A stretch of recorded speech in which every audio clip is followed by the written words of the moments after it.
Bonsoir à toutes et à tous. Et encore merci de votre présence ce soir à la 6e et dernière conférence de cette saison du Cercle d'Agora Politique. Votre présence nous touche et nous conforte dans notre volonté de réfléchir ensemble au devenir de notre société. La vocation de notre association est de poser la question du progrès. De poser la question du progrès dans un monde qui se transforme de plus en plus vite et où l'homme et l'avenir de l'humanité ne semblent plus être au centre des préoccupations de la gouvernance mondiale. Il s'agit pour nous de mettre au cœur de notre activité la réflexion sur le vivre ensemble, la liberté, l'égalité, la solidarité et la laïcité, ce qui fonde notre pacte républicain et notre démocratie. Depuis plusieurs décennies, la financiarisation de l'économie, la mondialisation des échanges et l'austérité, les trois fléaux de l'idéologie néolibérale, ont mis à mal l'état social dans notre pays.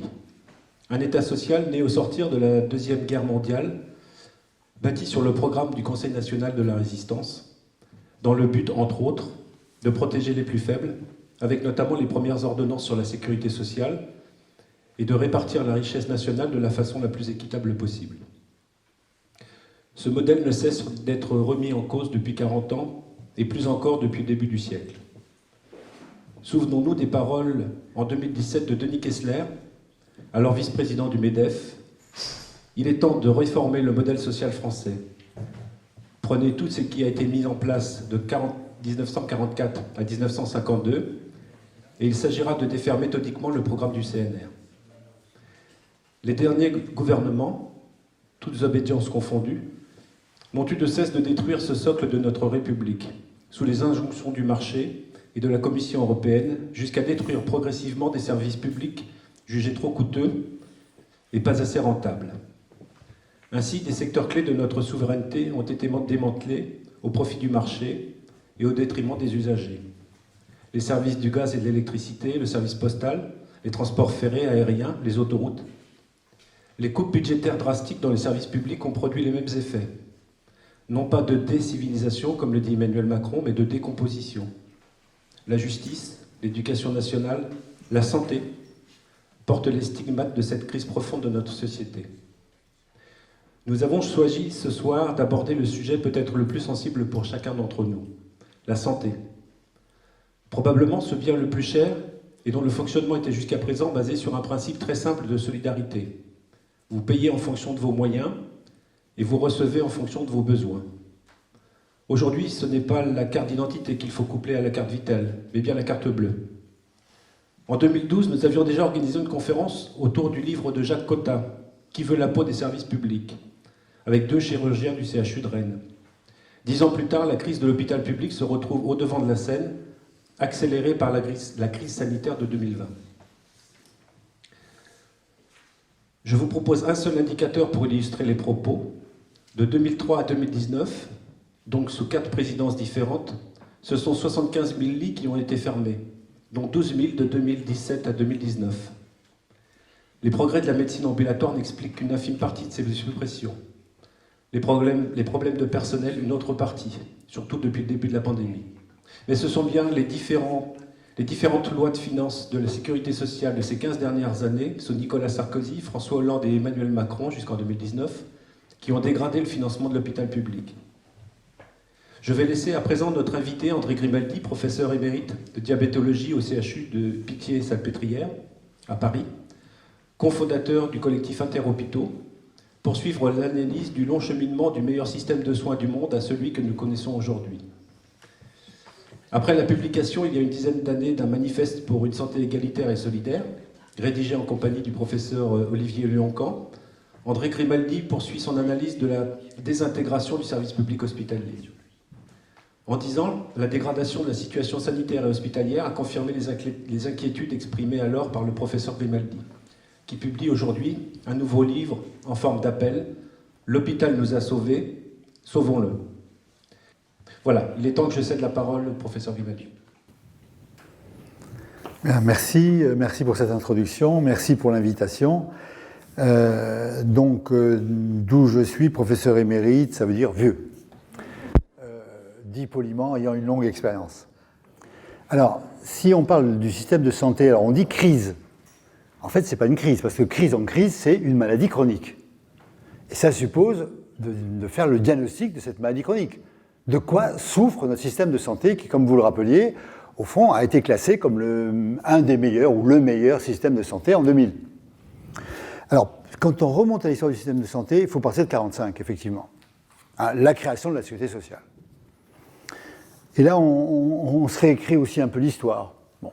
En 1945, on crée un système assez particulier, qui est un système mixte. C'est un système qui est à la fois public et privé, et dans tous les domaines. La prestation des soins, c'est l'hôpital public et les dispensaires à l'époque municipaux, et puis c'est la médecine libérale. Le financement, ça va être la Sécu, mais dès 1946, on donne aux mutuelles qui disent et nous, qu'est-ce qu'on fait, qu'est-ce qu'on devient, la Fédération de la Mutualité, qui en 1945 est assez discréditée pour avoir collaboré avec Vichy, pour ce qui est de la Fédération. En 1946, on donne un ticket modérateur de 20%. Ce qui fait que pour chaque soin, on va avoir un double mode de financement. La Sécu et ce qu'on appelle les mutuelles, mais qui sont depuis l'Institut de prévoyance et les assurances privées. La gestion est mixte. La ville, c'est des négociations conventionnelles entre les syndicats des professionnels libéraux et la Sécu. La première convention nationale n'a lieu qu'en 1971. Avant, c'est des conventions locales. Et l'hôpital, lui, il est géré par l'État. Donc, double gestion. On a un système mixte. Et au fond, ce système régulé, il y a des besoins, on dépense, les hôpitaux se construisent, va donner satisfaction à tout le monde. Et tant qu'on est dans la maladie aiguë, notre système est dans les premiers du monde. L'affaire change à partir des années 70. Là, on arrive au premier choc pétrolier. Les dépenses de santé augmentent de 5 à 7% par an, mais le produit intérieur brut n'augmente plus que de 3 à 4% par an. Aujourd'hui, ça paraîtrait merveilleux. Mais à l'époque, on dit « Oh !» Alors, on ne peut pas continuer comme ça. Les dépenses de santé augmentent plus que la richesse nationale.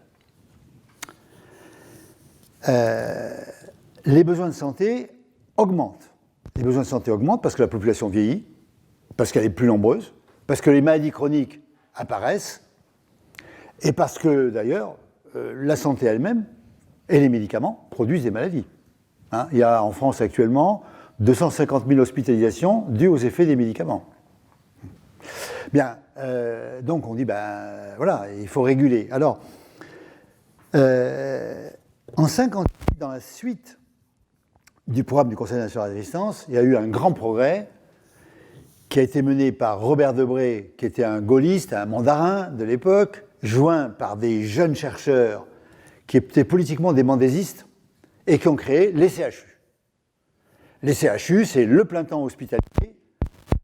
On sort du modèle anatomique ancien, il faut donner la biologie, et puis il faut organiser les hôpitaux.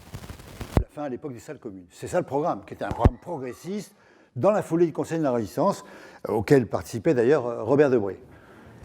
Parce que son fils, rappelez-vous, Michel, était le Premier ministre. En 1973, il se rend compte, Robert Debré, ce vieux mandarin qui était un visionnaire, se rend compte que l'affaire ne va pas. Et il dit « J'ai fait que la moitié de la réforme. Ce que j'ai fait avec la biologie, faisant venir à l'hôpital les biochimistes, les biologistes, pour travailler avec nous, la recherche. La France était très en retard. Vous devrez le faire, dit-il à un parterre de jeunes patrons et de jeunes médecins, vous, avec la santé publique. Il faut faire venir, pour travailler avec nous, des sociologues, des psychologues, des économistes, des statisticiens. Et dit-il à l'époque, il faudra sortir, vous et vos élèves, vous devrez sortir. Quand on pense que le aller vers, c'est seulement maintenant qu'on en parle, une vision. Donc, on l'écoute poliment et on n'en tient pas. Du discours de Robert Debré sur « j'ai fait que la moitié du travail », zéro. Donc, dans les années 70, nous voilà qui dépensons, on dépense beaucoup, plus qu'on ne gagne. Donc, ce que ne faisait pas le système de santé. Ça reste un système de soins, pas un système de santé, comme disait Robert Debré, ce n'est pas la prévention de notre problème, c'est soigner. Et comment on peut réguler un système? Et ça, aucun gouvernement ne peut échapper à ça. Même le gouvernement de vos voeux, qui va arriver très prochainement, là, il sera confronté à ça. Donc, il ne faut pas, si on est des gens, enfin, il y a des tout jeunes, mais enfin, certains ont certaines expériences, il ne faut pas se raconter l'histoire. Comment on peut faire sur le plan théorique puis sur le plan pratique? Alors, sur le plan théorique, il n'y a que trois façons de réguler un système de santé. Première façon, l'éthique. Le juste soin, ce qui est nécessaire aux malades, que ce qui est nécessaire. Et au moindre coût pour la collectivité. Nous tous, les médecins, on prête serment de faire ça. En pratique, c'est pas comme ça que ça se passe. Et il n'y a pas de régulateur. Il y a, certes, l'HAS fait des recommandations, mais enfin bon, il y a de régulation sur le fait qu'on ne gaspille pas, ou on ne prescrit pas des choses inutiles, ou on ne fait pas plein d'examens inutiles. On en parlera. Enfin, il y a quand même une pression sur dire, là récemment, une collègue m'a téléphoné, un ophtalmo a fait un diagnostic de dégénérescence maculaire de la rétine et a fait des injections de Lucentis très chères, alors qu'il n'y avait aucune anomalie au fond d'œil. Bon, donc là, on est dans un comportement mafieux, mais enfin bon. Deuxième façon de réguler, le marché. Le marché, vous payez une partie des soins, et puis vous ferez le choix entre vacances ou les soins. Hein, donc on met des assureurs privés, on vous laisse des restes à charge, et alors évidemment, qualité de santé. Le modèle américain, hein, où 9% du PIB américain, c'est pour les assurances privées. Auquel il faut ajouter 8% du PIB pour les assurances publiques aux USA. Bon. Donc, inégalité sociale. Malgré l'Obamacare, vous avez encore 30 millions d'Américains qui n'ont pas de couverture santé. Et au moment de l'Obamacare, dans le New York Times, il y avait un titre d'article « Quel est le meilleur système de santé, l'américain ou l'anglais ?» Et la réponse était « le français ». Bon, donc, deuxième moyen, vous faites payer, dans des limites données, et vous faites payer. Ça crée des inégalités, inévitablement. Troisième moyen, l'État. On règle l'offre, on sert. Alors, qu'est-ce qu'on a fait en France? On a fait un peu des trois et surtout des deux, et tous les gouvernements. Hein, tout le monde s'est mis d'accord pour dire d'abord, en santé, et ça c'était un credo unanime, en santé, c'est l'offre qui crée la demande. Qu'est-ce que ça veut dire? C'est le médecin qui crée le malade. Donc, soyons logiques, s'il y a moins de médecins, il y aura moins de malades. C'est pas idiot. Vu ce que je vous ai dit, le malade qui a eu son injection dans la rétine pour la DMLA qu'il n'avait pas, c'est pas idiot. C'est-à-dire, il y a plein de choses inutiles. On va dire, on va diminuer les médecins, donc on pense qu'on va diminuer des actes inutiles. Bon, c'était absurde, d'autant que on ne touche à rien par ailleurs. Vous vous installez où vous voulez, il n'y aura pas de contrôle des prescriptions, il n'y aura pas de délégation de tâches aux infirmières et aux pharmaciens. Donc on ne change rien, mais on diminue, donc on prépare les déserts médicaux. Donc pendant 20 ans, 25 ans, c'est ce qu'on a fait. On est passé de 8500 médecins formés dans les années 70 à 3500 en 1998, à la fin du siècle.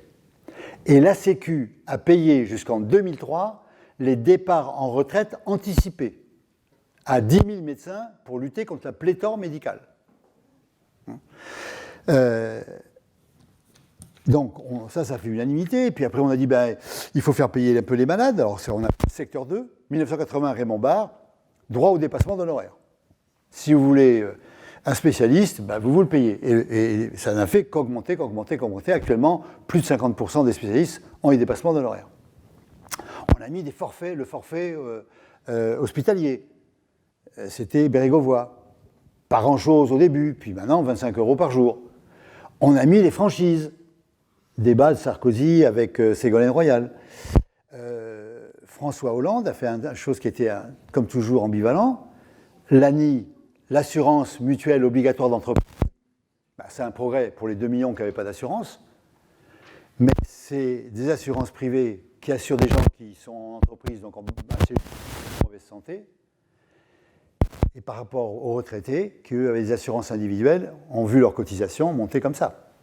Donc on a aggravé les inégalités, on a donné assurances privées. Et puis, l'État. Alors, rationner. Le débat, vous le connaissez, sur le prix de la consultation. On serre. Alors, que font les médecins quand on serre la consultation? Ils diminuent le temps de consultation pour en faire plus. Donc, une consultation chez un généraliste, c'est aujourd'hui 15 minutes. C'est que 25 €, mais c'est 15 minutes. Il y avait un jeune généraliste qui avait trouvé une bonne formule. Il disait une question, une consultation. 2 questions, 2 consultations. Bon. Le Bérégovoy avait créé le budget global hospitalier, c'est-à-dire une enveloppe fermée pour l'hôpital. Vous avez votre enveloppe, vous avez votre budget. Alors c'était, pourquoi c'est pas si mal. Et quand vous êtes chirurgien et que vous mettez des prothèses ou un cardiologue qui met des stents, quand il a fini son budget au mois d'octobre, qu'est-ce qu'il fait? Il dit en clinique parce qu'ils n'ont pas de budget.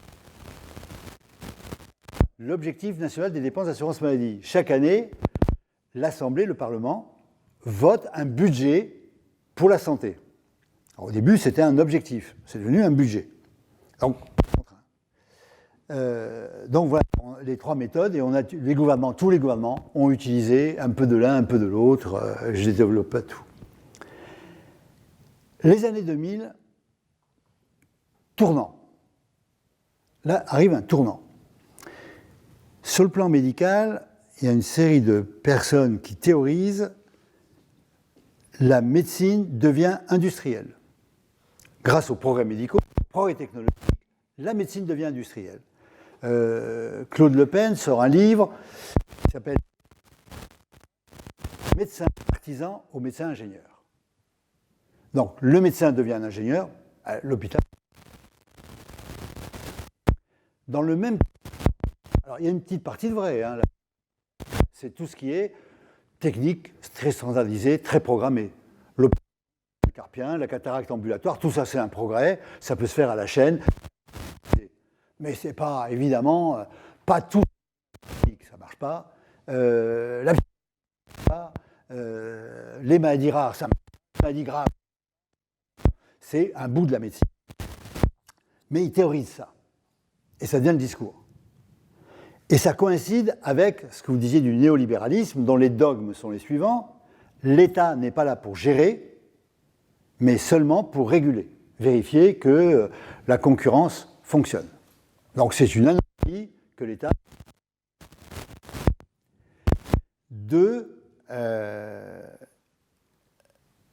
le moyen d'obtenir la qualité au plus bas coût, concurrence.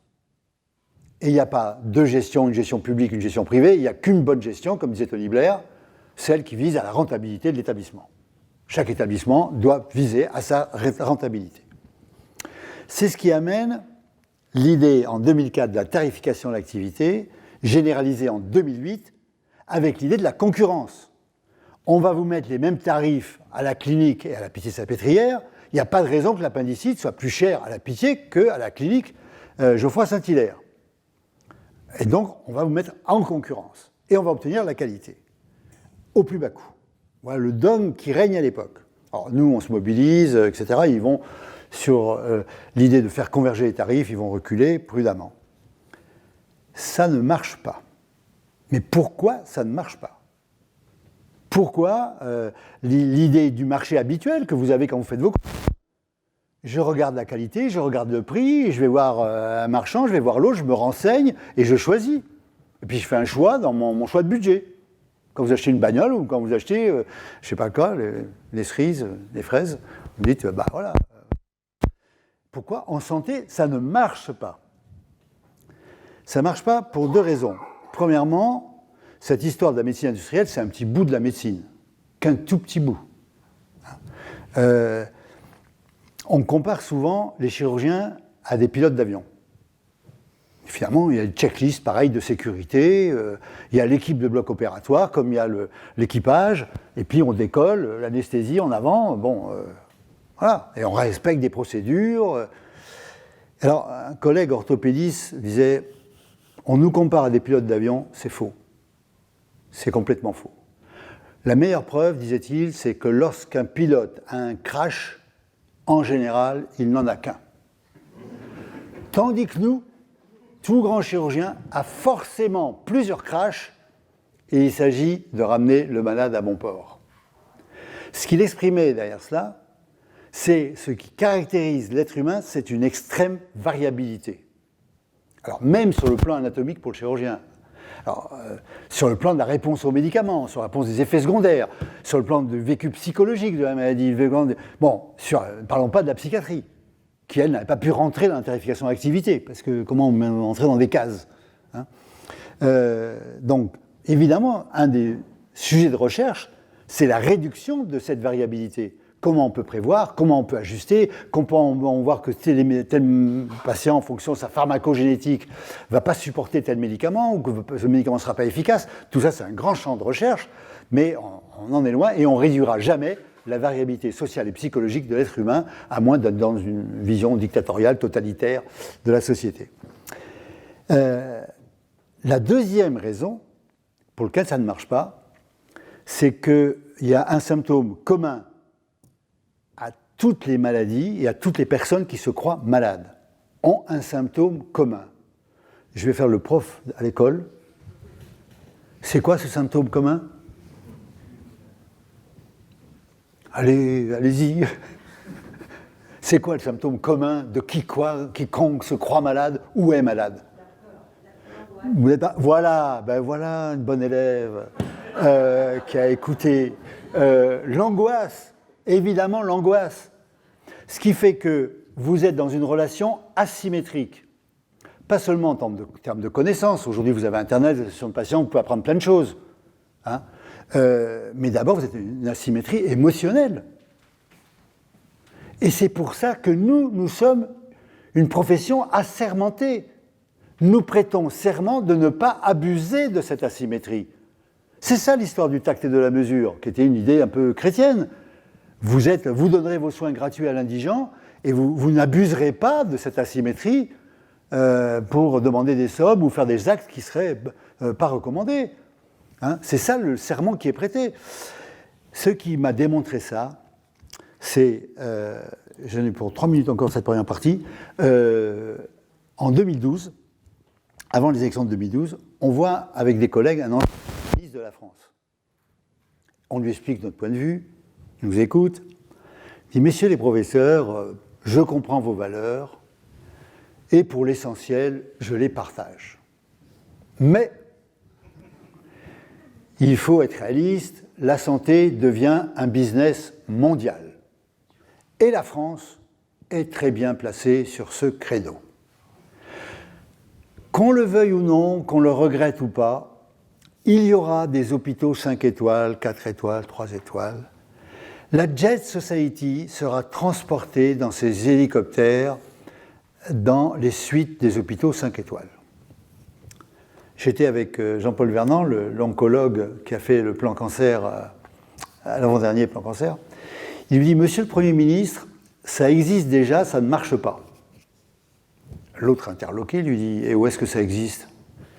Il dit « C'est quoi d'autre que l'hôpital américain de Neuilly ?» Là-dessus, le Premier ministre devient pâle et dit « Ah bon ? Je dois m'y faire opérer dans 15 jours. » Là-dessus, Vernant, froid, lui dit « S'il y a bien un endroit où je ne me ferai pas opérer, c'est là. » Panique à bord. Voilà mon problème. Est-ce que vous n'avez pas un collègue pour s'occuper de moi ? Bon, on a eu un ancien président de la France qui avait un cancer, qui à la fin était voir des charlatans. Et même les médecins, quand ils sont malades, je ne vous dis pas comment ils se soignent. Enfin, au moins certains. Des très bons, je parle, des très bons médecins rationnels. C'est-à-dire vous et moi. Hein ? Parce que là, on est pris dans l'irrationnel. Hein ? Donc, voilà les deux raisons pour lesquelles l'idée que la concurrence vous permet d'obtenir la qualité au plus bas coût, c'est l'inverse. La concurrence en santé fait monter les coûts.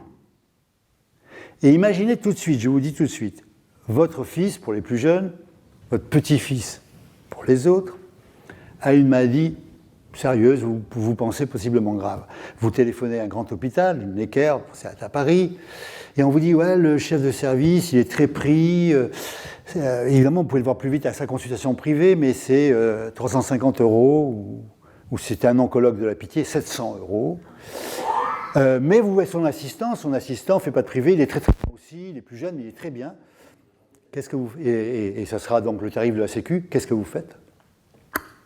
Vous êtes en train de vous dire, je m'en voudrais toujours s'il arrive quoi que ce soit, que pour des raisons d'argent, je n'ai pas choisi ce qu'il y a de mieux. Et vous pensez que si c'est cher, c'est quand même que c'est mieux. Bon. Et donc voilà, donc c'est pour ça que un système, j'ai toujours dit moi, un système solidaire et égalitaire, c'est une chance pour les riches d'être soignés aussi bien que les pauvres. Dernier point, arrive la crise de 2008. Crise financière qui se transforme en crise économique. Là, on sauve les banques et récession économique, et l'ensemble des États disent il faut diminuer la dépense publique. Ça, consensus. Comment on fait pour diminuer la dépense publique en santé? Je vous ai dit, on va négocier à Orville la Sécu avec les syndicats de médecins libéraux. Juppé s'y était essayé en 1996, il avait pris une grève immédiate des médecins libéraux et ils avaient perdu les élections. On avait dit que les médecins n'étaient pas indépendants de cette défaite. Par contre, l'hôpital, c'est facile. C'est l'État qui gère l'hôpital. Alors, on va inventer 2 mesures en donc 2010 pour réguler, pour faire que les dépenses de santé qu'on vote au Parlement ne soient pas un objectif, mais un budget contraint. Ce qu'a fait Juppé en 1996, c'est un objectif, ça s'appelle l'ONDAM, Objectif national des dépenses d'assurance maladie. On transforme l'objectif en budget. Et comment on fait? Eh bien d'abord, en début d'exercice, on va mettre quelques centaines de millions de côté. Et on les rendra aux hôpitaux que si l'objectif national n'est pas dépassé, que si le budget n'est pas dépassé. Et comme la ville dépasse, on prend 400 millions aux hôpitaux chaque année, on ne les rend pas. On ne les a pas rendus jusqu'en 2018. Donc de 2010 à 2018, chaque année, l'hôpital a 400 millions en moins pour maintenir l'enveloppe globale et qu'on ne peut pas toucher à la ville. Et on invente un truc encore mieux, qui est que si vous augmentez l'activité, on vous baisse les tarifs de remboursement par la Sécu. Autrement dit, il y a une équation volume-prix qui est vous vendez plus, on baisse les tarifs. Et donc, on a baissé en 10 ans de 7% les tarifs. Alors, je ne connais pas une entreprise, moi, qui s'en sort en baissant les tarifs en permanence. Autrement dit, chaque hôpital qui était à l'équilibre financier, s'il maintenait son activité, coulait. Il fallait chaque année augmenter de 2 à 3% l'activité pour rester à l'équilibre. Comment fait un directeur d'hôpital pour maintenir l'équilibre dans ces conditions-là? 1, il va supprimer tout ce qui peut être gaspillage inutile et non rentable. 2, il va réduire l'investissement. On a réduit de 40% l'investissement. Donc les hôpitaux ont, pour l'avenir, 3, il n'y a qu'une solution, augmenter l'activité, c'est-à-dire les recettes, sans augmenter le personnel. Puisque la masse salariale, c'est 60% des dépenses. Donc il faut augmenter l'activité sans augmenter les recettes. C'est ce qu'on a fait. On a augmenté de 15% l'activité et le personnel ensemble médical, mais pour les infirmières, on n'a pas augmenté. Le personnel, tout l'ensemble administratif, etc., a augmenté que de 2%. Autrement dit, ceux qui emploient le langage d'entreprise ont dit gain de productivité colossal. Mais simplement, le bon sens, même vous êtes en train de vous le dire, augmenter sans arrêt l'activité, sans augmenter les moyens, à un moment, ça va casser. C'est l'histoire du petit écureuil sur la roue. Il tourne pour ne pas tomber, à un moment, il va tomber. Alors, c'est tombé en 2017. En 2017, l'activité des hôpitaux diminue. Là, que fait Marisol Touraine, qui est ministre? Elle dit il y a eu des problèmes d'informatique, la séance publique des hôpitaux de Paris a mal rentré ses données, on baisse encore les tarifs. C'est l'époque où le dogme est il faut réduire le déficit de la Sécu. Et pour réduire le déficit de la Sécu, il faut le filer aux hôpitaux. C'est un truc fou. Arrive 2018, Agnès Buzyn, on la rencontre, elle me téléphone, André, on est d'accord, ça fait un grand édito dans l'IB, l'hôpital entreprise est une stupidité, on a voulu traiter les hôpitaux comme une entreprise commerciale, ça ne marche pas, il faut arrêter avec ça. Très bien, nous on est contents, on dit ça y est. Bon. Pas du tout, Édouard Philippe décide sur Bercy, quand je dis Marisol Touraine, c'est Bercy, et quand je dis Édouard Philippe, c'est Bercy, décide Non, non. L'activité baisse encore, mais on va baisser les tarifs de 0,5%. Nous, on hurle, on envoie des lettres, des messages au Premier ministre, on dit à tout le monde inonder le Premier ministre de protestations, etc. Agnès Buzyn me téléphone, dit André, c'est pas la peine d'assister, ça ne changera pas. Et 2019, c'est la crise, ça éclate. Et là, nous comprenons que notre Agnès, qui était un médecin, qu'on considérait comme de la maison, est passée de l'autre côté de la politique. Elle annonce une augmentation de 0,2%. Donc en 2018, on baisse de 0,5% les tarifs, on les réaugmente face à la crise de 0,2%, et elle dit « c'est une grande première historique, nous augmentons les tarifs ». Ce qui a été repris par Macron en disant dans le débat présidentiel « nous augmentons les tarifs ». Voilà l'histoire de notre système de santé, de sa maladie. On avait un système mixte qui était adapté à la maladie aiguë, qui n'est plus adapté à la maladie chronique, qui n'est pas adapté aux urgences, qui n'est pas adapté aux inégalités sociales de santé, qui n'est pas adapté à la prévention. Et on a voulu le gérer comme un entreprise et comme si toute la médecine était de la médecine procédurale, technique, régularisée. Le modèle, c'est la chirurgie ambulatoire, où ça marche bien. Hein, mais la diabétologie, ce n'est pas la chirurgie ambulatoire. Voilà le diagnostic, j'ai été trop long. À vous d'échanger. J'ai plein d'anecdotes à raconter, mais je peux pas. Merci. Bonsoir à tous et tous. Merci pour votre invitation. Et puis, monsieur le professeur, je vous ai écouté avec beaucoup d'attention. Je partage une grande partie de vos constats. Mais je note que vous avez oublié quelques parties dans l'histoire que vous avez probablement extrêmement bien décrite. La première, c'est certainement une rupture totale. Vous avez cité les années 2000.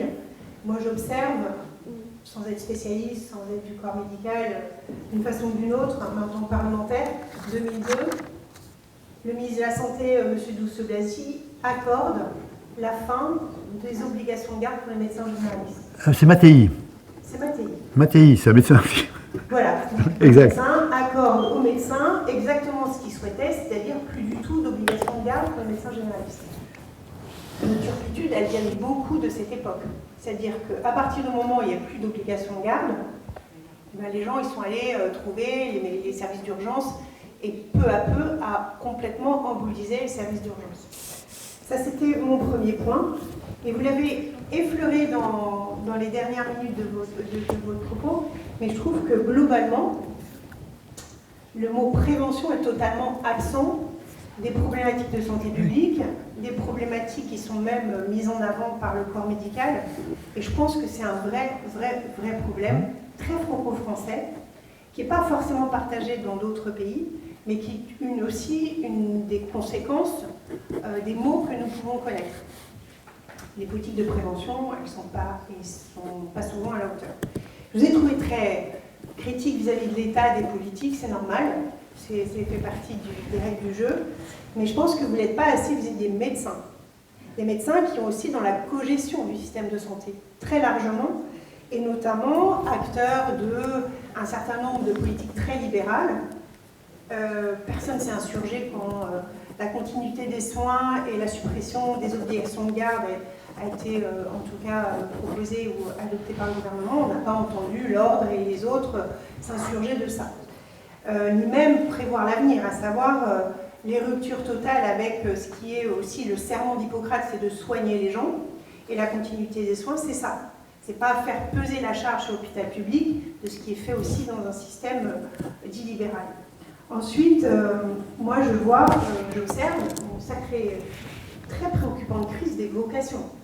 Je ne vais pas citer le bourg en Ille-et-Vilaine qui aujourd'hui a remplacé un médecin qui est généraliste, médecin de famille, 70 voire 80 heures par semaine par 2 médecins salariés, 35 heures, 5 000 € chacune, ces 2 femmes médecins, des locaux payés par la commune, 1500 habitants, et un modèle économique qui visiblement les satisfait parfaitement, mais qui quand même est très préoccupant pour la collectivité, le coût que ça repose. Parce que c'est ça la réalité des déserts médicaux. Enfin, je ne vais pas être trop longue, mais les pratiques avancées des infirmières, on a réintroduit ça dans la loi. Qu'est-ce qu'on n'a pas entendu de la part des syndicats de médecins plutôt majoritaires? L'intérim médical commence à être dévoyé par les médecins. Les honoraires qui ont été pratiqués par l'intérim médical. Scandaleux.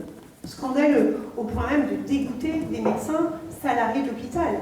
qui voyaient des confrères arriver pour 3 jours de garde, voire 2 fois 3 voire leur salaire. Donc tout ça, c'est aussi le corps et les médecins qui ont généré tout ça. Et enfin, donc moi je suis assez critique. Et puis j'étais évidemment parlementaire pendant toutes les décisions qui ont dû être prises pendant la crise sanitaire. Extrêmement difficile à prendre, parce qu'il n'y avait pas de précédent. Et moi, je voulais vous questionner là-dessus, précisément sur ce point. Comment expliquer qu'en France, on est des Français, le pays de Pasteur, des découvertes, de la recherche, éclairée de toute cette capacité qu'on a à trouver, chercher et innover. Comment se fait-il qu'autant de Français, voire même de médecins, soient anti-vax et fait la propagande, en tout cas, de ces idées anti-vaccins? Moi, j'étais extrêmement consternée de ça, voire pire, et je voudrais avoir votre avis sur ce sujet. Merci. Bon, en fait, j'ai eu tort de vous le faire en 2 temps. Parce qu'on est... alors, oui, pas peine, on continue comme ça, c'est bien. Je vais reprendre point par point ce que vous dites, parce que 2002-2003, donc Mattei, fin de l'obligation des gardes qu'on faisait à l'époque. Alors, évidemment, ça ne va pas. Mais les gardes aujourd'hui, ce n'est pas les gardes d'il y a 50 ans. Vous êtes obligé de dire qu'aujourd'hui, vous faites des gardes d'urgence, il faut un minimum de moyens, le minimum de biologie, peut-être de radiologie. Il ne faut pas être seul, même pour faire des consultations sans rendez-vous. Il faut qu'il y ait une infirmière qui au moins trie les malades et il faut au moins 2 médecins. Donc c'est contradictoire avec le travail seul en cabinet. L'ennemi, c'est ça. Aujourd'hui, la médecine, elle se fait en équipe. Vous ne ferez pas des urgences seul, et si vous êtes dans le 93, encore moins.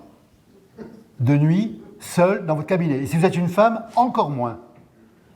Donc, on dit, ben voilà, sauf que la médecine libérale et l'ordre des médecins condamnent le travail d'équipe. Hein, c'était comment on appelle ça, pas de la connivence, mais... oui, enfin, du fait de partager les honoraires, de faire dire, on ne peut pas travailler en équipe, c'est interdit. Le médecin doit travailler seul, son cabinet ne peut pas avoir d'employé. C'était condamné par le... Ce n'est que depuis 20 ans que le Conseil de l'Ordre a changé. Or, le travail en équipe, c'est la force de l'hôpital. Qu'entre parenthèses, qui a été en partie détruit par la loi Bachelot. Hein, on avait, ce que je disais tout à l'heure, ce que je racontais. Donc, vous faites une consultation en ville, sans rendez-vous, il faut qu'il y ait une infirmière qui dit « cette dame elle est enceinte, on la voit d'abord, cette dame elle a 85 ans, on la voit d'abord, puis lui il va attendre parce qu'il est arrivé après, etc. » Bon, ce qu'on fait à l'hôpital. Bon, vous ne le faites pas seul. Donc il fallait créer des maisons de garde. Il ne faut pas le faire seul parce que vous êtes aussi en lien avec l'hôpital. Dans mon 13e arrondissement, il y avait une maison de garde, les urgences de la Pitié n'étaient pas au courant qu'il y avait une maison de garde, les maisons de garde ne travaillaient pas avec les urgences de la Pitié, dans le même quartier. Bon, on a construit un système en silo. Il y a l'hôpital public, il y a la ville, il y a les médecins. Vous demandez aux infirmières ce qu'elles veulent dire. Surtout pas travailler avec les médecins. Voir, j'ai quitté l'hôpital pour plus les supporter, c'est pas pour les supporter en ville. Hein, je suis pas là pour leur foutre leur manteau et leur servir de secrétaire. Bon, mais on les comprend aussi. Bon, alors, oui, non, mais, moi je dis travail d'équipe. Donc d'où on vient, et on avait les syndicats toujours contre. Les médecins, la dit de demain, qui ont manifesté, ils manifestaient comment? Ils ont manifesté pour le travail d'équipe. Ils ont manifesté contre le paiement à l'acte. Pour les maladies chroniques? Non. Ils demandaient 50 € la consultation. Ils voulaient bien des infirmières qu'ils embauchent. Leurs infirmières personnelles. Ils sont dans d'autres mondes. Ce n'est pas les médecins de demain, c'est les médecins d'hier. On ne va pas travailler comme ça. Donc c'était compliqué parce qu'on supprimait ce qui apparaissait comme plus tenable sans mettre en alternative ce qui était... Alors ce qui se fait maintenant, ce qui va se faire maintenant, on peut espérer. 1, des maisons de garde en lien avec l'hôpital. 2, un service d'accès aux soins. Parce qu'il y a aussi... Vous faites le procès des médecins à juste titre, hein. Ça me va très bien, mais on peut faire aussi une partie des comportements de patients. Mais qu'on ne peut pas leur reprocher. Lorsque vous avez dit que la médecine devient industrielle, l'hôpital devient une entreprise, et ils se comportent comme s'ils vont au supermarché. Bon, vous ne pouvez pas reprocher aux gens de subir l'idéologie dominante et de la faire leur. Bon. Et si on dit que tout est à l'ego et que chacun se débrouille pour soi, vous verrez la vaccination, ils diront « moi j'en veux pas, je suis bien portant, je suis jeune. Le vieux, il a qu'à se démerder. » Bon, donc on récolte ça quand même. Hein. Donc il fait le service d'accès aux soins, qui puisse adresser les patients en ville quand ils relèvent de la ville, et que donc on puisse remettre l'obligation de la participation aux soins de différentes manières. Soit je vais à une maison de garde, soit je vais donner un coup de main aux urgences de l'hôpital une fois par semaine, soit je suis en aval du service d'accès aux soins. Et donc tout le monde devrait redevenir dans une obligation de participer à la permanence des soins de manière adaptée et diverse. Mais c'est suffisait de construire les urgences. Vous ne pouvez pas dire on revient à la garde d'antan, chez mon pharmacien c'est machin, monsieur le docteur truc est de garde aujourd'hui. Bon, plus pensable. Et d'ailleurs ça permettrait de dire ben non c'est pas monsieur machin, parce qu'aujourd'hui vous ne voulez pas avoir monsieur machin, vous voulez avoir le cardiologue, vous voulez voir le rhumatologue, vous voulez voir le compétent pour votre entorse. Et donc le médecin qui sait tout faire, ben, il n'existe que dans une équipe. Hein. Moi, je ne connais pas le médecin qui fait. Comme je disais tout à l'heure, ce qui est dur en médecine, c'est les 80 premières années. Moi, on me mettrait aux urgences, je plains les malades, là. Mais pour le diabète, il vaut mieux que je sois là. Bon. Donc, à chaque fois, on avait les médecins qui étaient réactionnaires, la belle époque, de je suis tout puissant, je suis innotable, je fais tout. Et puis, y compris les médecins les malades qui se rendent compte qu'il n'est pas compétent pour tout. Bon. Donc, alors oui, ce que je disais depuis le début, on a créé un système de soins et pas un système de santé. C'est-à-dire la prévention n'est pas notre préoccupation. Le paiement à l'acte, c'est l'acte de soins. Et quand on crée, alors là, c'est même MG France, syndicat, alors ça en rajoute, parce que les syndicats de médecins, il y en a pléthore. Et donc c'est une surenchère par rapport à leurs adhérents. Même MG France, très content, ils ont obtenu a annoncé le président de la République, 3 consultations de prévention. 25 ans, 45 ans, 65 ans. C'est de la foutaise. C'est un cadeau de paiement à l'acte fait aux généralistes, qui sont déjà débordés, mais on va leur donner des consultations en plus. Les gens qui vont venir à ces consultations de prévention, ils n'en ont pas besoin. Ceux qui en ont besoin, ils ne viennent pas. Bon, donc la prévention s'appelle aller vers.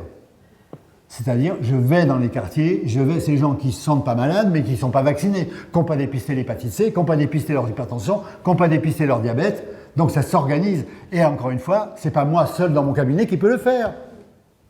Je peux le faire si on est plusieurs, et y compris avec l'hôpital, et on a une action que tous les 6 mois, on va dans tel foyer de travailleurs, on va dans tel truc, on fait une campagne, et on fait une campagne scolaire, etc. Donc la médecine libérale en solitaire qui reste majoritaire en France, de très loin, bon, c'est plus adapté à la médecine moderne. Hein. Ça peut être pour des spécialistes qui donnent un avis.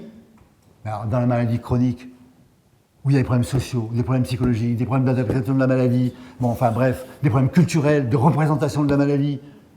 Le médecin, il est seul, il a 25 €. Vous vous dites qu'il gagne beaucoup, mais lui, il dit 25 € seulement. Et donc il dit, 15 minutes. 15 minutes. Non, donc à chaque fois que vous voyez prenez par un petit bout, vous vous dites, je peux vous faire la démonstration pour les 35 heures. Je peux vous dire que c'est très bien, c'est quand même une décision d'un progrès social. Catastrophe pour l'hôpital. Voilà, comment une mesure progressiste peut être une catastrophe. Hein, l'ANI, vous pouvez dire l'ANI fait par Hollande, c'est-à-dire l'obligation d'une mutuelle pour les employés des salariés du privé. C'est un progrès pour ceux qui n'en avaient pas. Bon, globalement, ça va dans le sens d'une privatisation accrue du système. Donc à chaque fois, c'est une politique d'ensemble. Alors, vous avez raison sur la vaccination. Alors là, on rentre dans un truc plus général qu'est le complotisme, qui est la société. Et quand on parle du complotiste, il faut parler d'abord des comploteurs. Servier. Il faut d'abord parler des scandales sanitaires. Et les comploteurs, c'est-à-dire lucides, qui savent, qui font, qui mentent, qui trichent. Bon. Parce que les médicaments Servier étaient plus chers que tous les autres parce qu'ils étaient français, parce que Servier était en lien avec le pouvoir. Bon. Société secrète où ce médicament Mediator, si on vous demande à vous, c'est un antidiabétique, la plupart de vous vont dire oui, on dit ça. Ça n'a jamais été un médicament du diabète. Dans aucune recommandation, ni internationale, ni française. Jamais. C'était un coupe-faim. Simplement, les journalistes disent c'est un médicament du diabète qui a été utilisé comme coupe-faim. Non, pas du tout. C'était un coupe-faim qui a été utilisé comme coupe-faim, mais que le laboratoire avait dit médicament du diabète pour avoir le 100% et pour avoir un label scientifique. Et que les gouvernants et les médecins, au plus haut niveau, ont marché. Parce que là, on est dans une affaire mafieuse, qui était avec du fric. Bon. Donc quand vous avez les comploteurs Mais après, vous avez les complotistes. Quand on vous a dit, le ministre vous dit que les masques, non seulement c'est pas utile, mais ça peut être dangereux. À la télévision, devant tout le monde. Le même qui après vous dit, il faut se faire vacciner. Vous dites, attends, il m'a menti. Bon, par contre, si vous avez votre médecin de votre quartier, il n'y a qu'à voir les tom-toms. Parce que vous dites, comment ça se fait chez Pasteur. En gros, énorme sujet de société. Mais ce qui est intéressant, c'est pourquoi plus dans les tom-toms. Beaucoup plus. Beaucoup plus. Ah mais oui, mais on a eu le chlordécone dans les tom-toms. Et le président Macron a été dire que le chlordécone, c'était pas très grave et qu'on pouvait continuer à l'utiliser. Et ils ont 2 fois plus de cancer de prostate qu'ailleurs. Donc ce menteur-là vient nous dire qu'il faut se vacciner. J'y crois pas. Voilà le premier réflexe. Alors en plus, gestion de la crise. Je m'excuse, je rentre en plein politique. Il y a, hélas, aucun parti politique est d'accord avec moi. Moi, j'ai approuvé l'obligation vaccinale pour les soignants. J'ai approuvé le pass sanitaire. J'étais scandalisé par le discours, je crois, du 12 juillet du président Macron, où il annonce ces 2 décisions difficiles. Avant, rappelez-vous, quand il refuse le confinement, le 3e ou 4e confinement, tout le monde dit bravo, les journalistes. Le président a refusé la dictature des médecins. Il a refusé la dictature sanitaire. Véran, chaque jour sans confinement est un jour de gagner. Bon, voilà, c'était super. Il y avait les dictateurs qui étaient les médecins. Arrive le vaccin, on change. Et là, qu'est-ce qu'il fait le discours de Macron? Au lieu de se dire, sujet difficile, sujet polémique, donc créons l'unité nationale. Il fait un discours, vous pouvez le réécouter, où il annonce le pass sanitaire, l'obligation vaccinale, la réforme du chômage, la suspension temporaire de la réforme des retraites, son programme électoral, la relance. Donc il fait que, dans le même discours, on a le vaccin et le programme politique du président. Autrement dit, si vous êtes pour les vaccins, vous votez pour moi. Et l'opposition dit, ben nous, qu'on est contre lui, on est contre le vaccin. Connerie totale. Je caricature, mais c'est quand même beaucoup ce qui s'est passé. On a vu pour la première fois une grande partie de la gauche qui était étonnante sur les positions sur les vaccins, il faut comprendre. Alors, il y a les complotistes, il y a les comploteurs, donc oui, le problème de la vérité scientifique, et les médias jouent leur rôle aussi là-dedans. C'est que l'histoire Raoult, c'est quand même le président qui va le voir. Puis d'autres personnes aussi. Et puis qui encore récemment a été à Marseille en disant un grand scientifique. Et parce qu'il fait de l'audience. Et s'il fait de l'audience, c'est qu'il fait donc du fric pour la radio. Bon. Donc, vous voilà dans une... Vous êtes... Même, bon, écoutez, à un moment donné, il y a un problème derrière ce que vous dites, qui est le problème de la confiance. Est-ce que toutes les décisions que vous les prenez absolument seuls? Ben moi, je ne le fais pas. Moi, certaines choses, j'écris à mon copain Alain Fischer, spécialiste des vaccins. Alain, qu'est-ce que tu penses d'eux? Mais pourquoi ce virus qui circule encore, tu ne penses pas qu'il peut muter, qu'on peut avoir à nouveau une forme machin? Non, ça a très peu de chances que ton hypothèse soit bonne pour telle et telle raison, etc. Donc à un moment donné, vous demandez à des gens autour de vous pour avoir confiance. Pourquoi voulez-vous que des gens qui sont en bas de la société, qui ont vu des choses scandaleuses ou qui ont été victimes, fassent confiance? Donc, quand il y a eu l'affaire Servier, au moins ma discipline, la diabétologie, pouvait suspendre ses relations avec Servier. En disant, vous nous avez trahis, vous avez violé ce qui est l'éthique médicale élémentaire, on rompt, rapport avec vous, en attendant le jugement. Ils n'ont rien dit. L'Académie de médecine n'a rien dit. La Société de cardiologie n'a rien dit. Ils ont regardé leur godasse en disant, oulala, c'est en justice, il ne faut rien dire. Donc, vous créez la méfiance, vous la récoltez, quoi. Donc on peut dénoncer les complotistes, il faut dénoncer aussi les comploteurs. La loi Bachelot, qui était tellement hôpital-entreprise, avait décidé qu'un directeur d'hôpital pouvait venir du privé, qui n'avait pas besoin d'être un professionnel de santé publique. Donc Rosemarie Van Lerberg venait de chez Danone. Et elle avait un salaire de 18 000 € hors fonction publique, c'est normal, puisqu'elle vient du privé, etc. Donc... alors, oui, aujourd'hui, sur les vocations, c'est compliqué votre histoire. Parce que les vocations, il y a beaucoup de jeunes qui sont attirés par la médecine. Donc, même Parcoursup, qui ne vaut pas grand-chose pour ça, mais enfin, la demande pour devenir médecin ou infirmière est très importante. Et en même temps, le dégoût, quand on fait les études, devient très important, au point qu'un tiers de ceux qui ont engagé l'étude d'infirmière ne terminent pas leurs études. Que beaucoup de médecins disent je cherche comment éviter, parce que le modèle qu'on leur offre est un modèle de conditions de travail qui est déplorable. Et que, Enfin, même là, vous avez vu la 4e année de médecine générale, d'interne de médecine générale, la loi. On dit, vous allez gagner comme interne jusqu'à 4500, à condition de voir 30 malades par jour. Un interne va faire de l'abattage de malades dans un cabinet. Bon, ça sera une affaire d'aubaine et puis il se ira. Mais les autres internes des autres spécialités vont demander la même chose. Ils vont dire, nous aussi, on veut aller en ville faire du fric. Et en même temps, ils ne seront pas heureux. Hein, parce que le bonheur en médecine, c'est quand même d'abord d'avoir un métier où vous avez une satisfaction, où les malades sont contents, ils sont reconnaissants, et vous travaillez en équipe. D'accord, vous demandez à avoir un salaire correct, mais si on ne donne pas ça, la compensation, c'est le fric. Alors ça, c'est un vrai tournant dans notre société. Il n'y aura pas, alors je vais vous dire un truc sombre maintenant, il n'y aura pas de service public s'il n'y a pas de valeur publique. Si les valeurs publiques ne sont pas celles d'une valeur partagée par la société, or nous, on a eu l'espoir, lors du virus, on a eu cet espoir-là. Qu'est-ce qu'on a vu au début, quand on n'avait pas de traitement? Un peu comme pour le sida. On a vu des professionnels solidaires les uns avec les autres. On a vu des chirurgiens jouer les aides-soignantes. Il n'y avait plus que le Covid. Au service des patients. Et les gestionnaires au service des professionnels. Il n'y avait pas de dépassement d'honoraires. Il n'y avait pas de gaspillage, on manquait de tout. Tout le monde était mobilisé et les soignants étaient heureux. Ils avaient du risque, mais ils étaient heureux. Et la population reconnaissait ces valeurs qui dépassaient chacun d'entre nous en applaudissant aux 20h. On a vu un service public tel qu'on le souhaite. Et nous, on s'est dit, c'est gagné, parce qu'en plus, rappelez-vous quand même, on a eu aussi des beaux discours. L'État-providence n'est pas une charge, mais une chance quand le destin frappe. Merveilleux.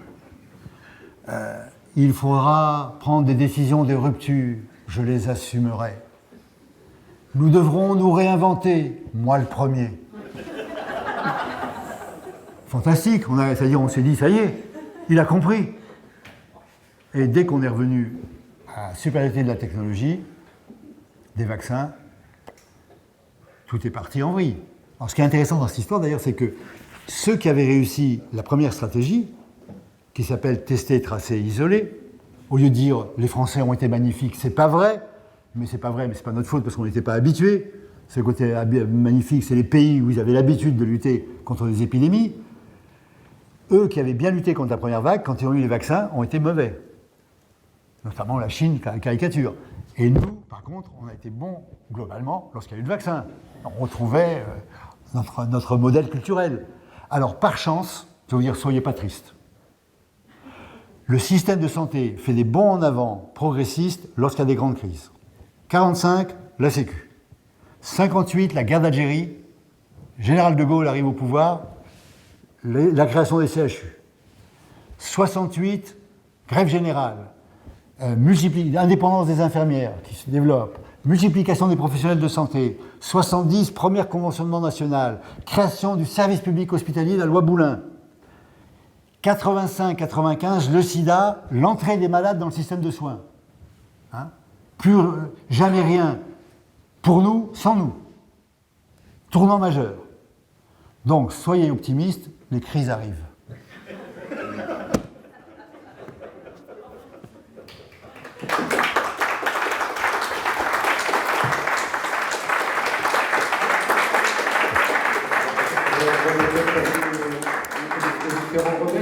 On n'a plus le temps. Si on peut en préciser un peu, si vous voulez, sur les déserts médicaux, sur quoi vous voulez qu'on parle, parce que je pourrais parler de tout, je pourrais parler de... J'ai prévu un truc aussi long, mais je pourrais vous l'envoyer. Les déserts médicaux, si vous voulez, on peut parler de ça, parce que c'est assez brûlant. La solution aux déserts médicaux, on s'entête à faire croire que la médecine libérale peut être la régulation des déserts médicaux. Alors, il y a un premier principe, c'est cette question de liberté d'installation. Il est clair que si vous me demandez sur le plan des principes, le droit d'accès à des soins de qualité des citoyens français, qui est inscrit dans la Constitution, passe avant la liberté d'installation des médecins. Dans la hiérarchie, il n'y a aucune discussion là-dessus. Et encore une fois, nous, individuellement, on prête serment de ça. Même si on viole le serment après, sans problème. Le problème, c'est un problème de rapport de force. Chaque gouvernement recule, a peur du lobby médical. Juppé s'était essayé, homme de droite, mais étatiste, c'était essayer de dire si, comme on a fait pour les hôpitaux, si vous dépassez votre budget, on vous diminue vos tarifs, vos consultations. Grève générale, demi-tour, et à droite, plus jamais ça. Plus jamais ça. Et on est tétanisé. Hein. Alors, quand on fait ça, il faut savoir comment on engage l'épreuve de force. Ça, c'est l'art de la politique. Et l'art de la politique, c'est comment on divise son adversaire. Dire à tous les médecins, notamment aux généralistes, vous installez plus où vous voulez, c'est l'épreuve de force et c'est les internes et les externes et dans la rue. Et Mme Bachelot, elle a une très bonne formule. Elle dit, lorsque les internes et les externes sont dans la rue, pour les faire rentrer dans l'hôpital, c'est aussi facile que de faire rentrer le dentifrice lorsqu'il est sorti du tube. Vous pouvez essayer en rentrant chez vous, vous allez voir. Donc, on est tétanisé.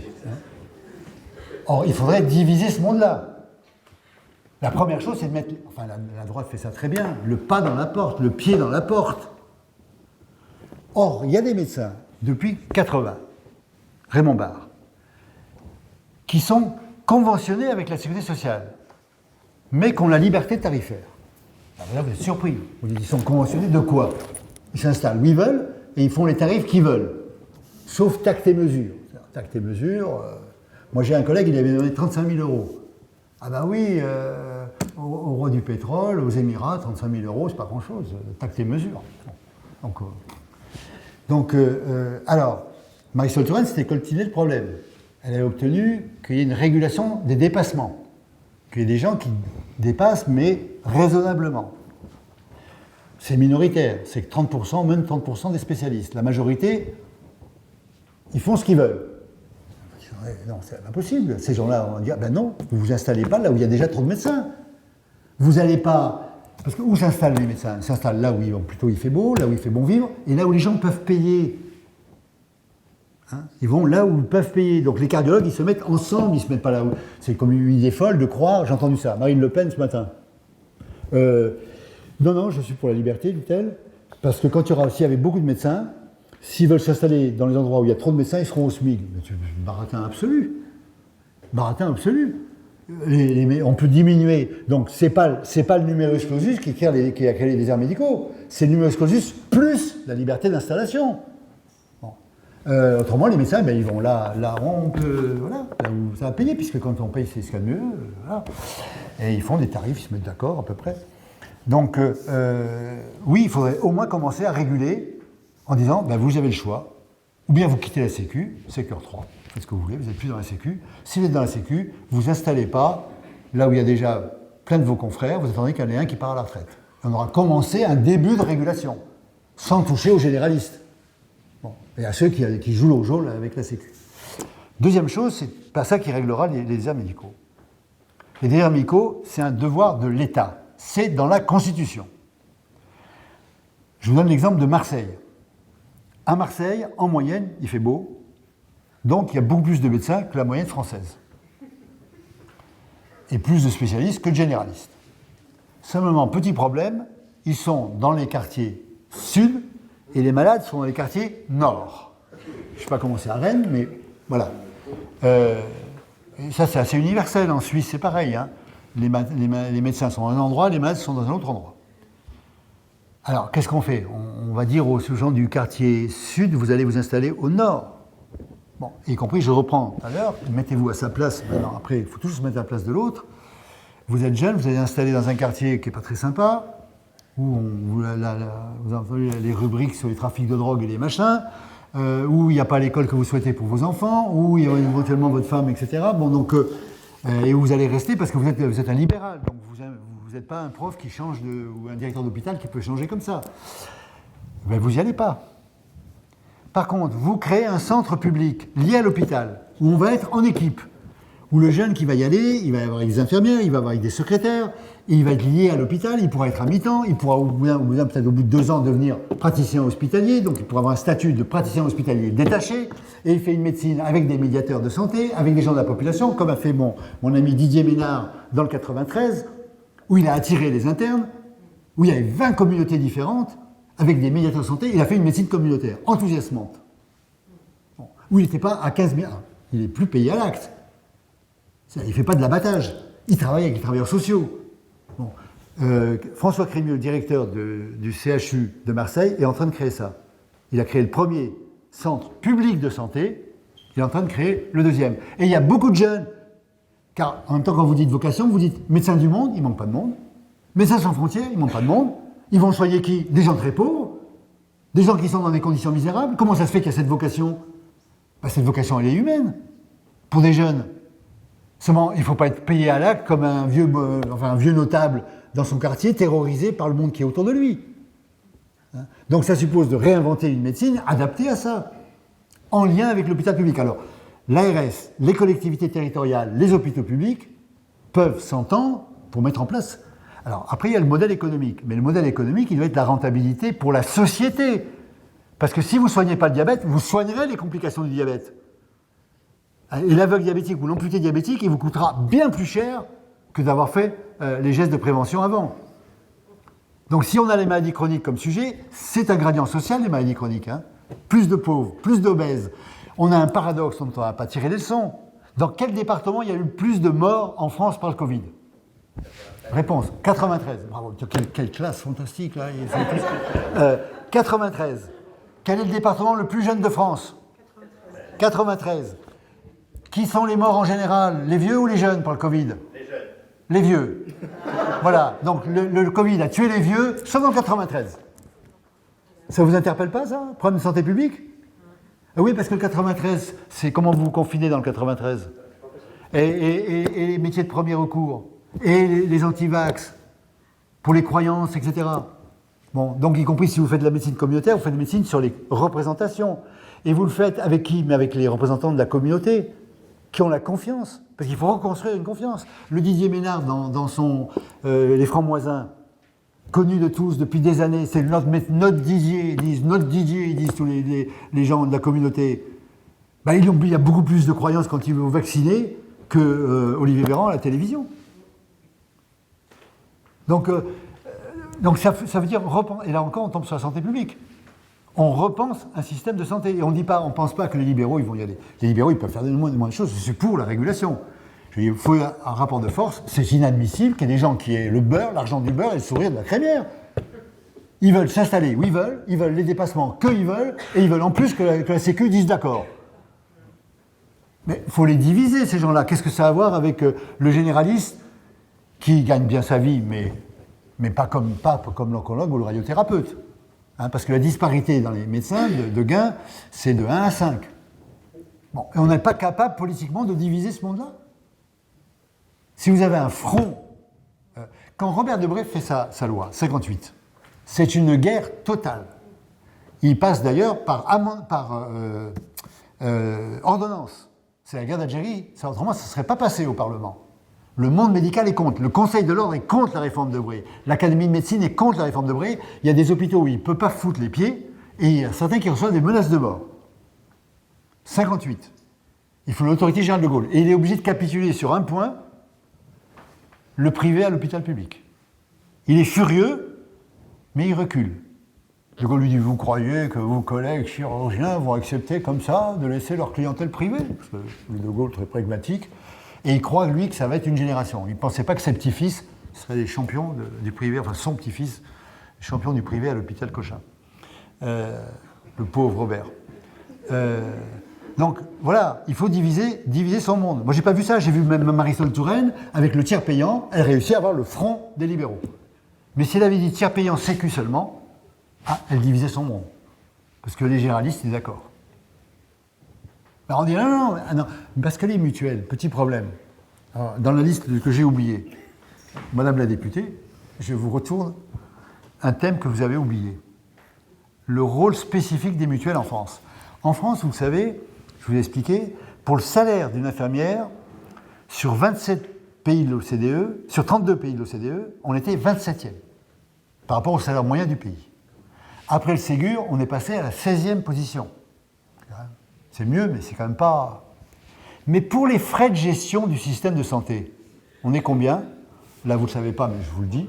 On est 2e, juste derrière les Américains. 2 fois plus que la moyenne de l'OCDE. Et pourquoi on est deuxième? Parce que chaque soin, il y a une double gestion. Gestion sécu, gestion mutuelle. La mutuelle, elle a été utile pendant le Covid? Ok. Donc, il y a des gens qui ont proposé ça. Martin Hirsch, Didier Tabuteau. On fait la grande sécu. On introduit la mutuelle dans la sécu. On dit qu'est-ce qui relève de la solidarité en prévention et en soins, et c'est remboursé par la sécu. Et puis il reste des choses qui sont des choix personnels, et là on a à discuter. Est-ce qu'on rembourse pas les médecines alternatives? Je ne veux pas de générique. Bon, vous avez une assurance supplémentaire qui sera réduite comme ça. Olivier Véran a lancé un peu, parce qu'il a été élève de Tabuteau, il a lancé un peu le truc, la grande sécu. Tous les lobbies sont montés au créneau, de droite et de gauche.